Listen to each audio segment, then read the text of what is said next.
faut oser. Par exemple, je voulais travailler dans le spatial et j'hésitais aussi à suivre une carrière militaire. Bon, maintenant, j'ai les deux.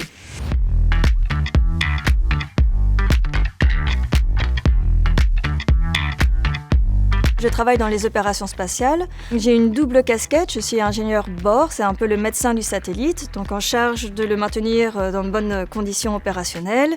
Et je suis aussi ingénieur orbitographie, donc là c'est un peu plus le pilote du satellite, donc en charge de calculer les manœuvres de maintien à poste pour qu'il reste bien correctement sur son orbite, les manœuvres d'évitement quand il y a des risques de collision avec un débris ou un autre satellite, etc.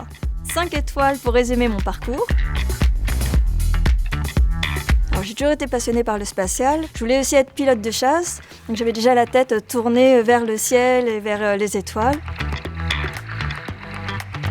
Donc, j'ai eu mon bac jeune, c'était un peu flou et j'ai choisi de commencer par un IUT en mesures physiques. Et après, j'ai intégré l'INSA de Lyon et tout au long de ma scolarité, j'ai choisi de privilégier vraiment l'expérience dans mon domaine au travers de mes stages et le plus possible à l'international.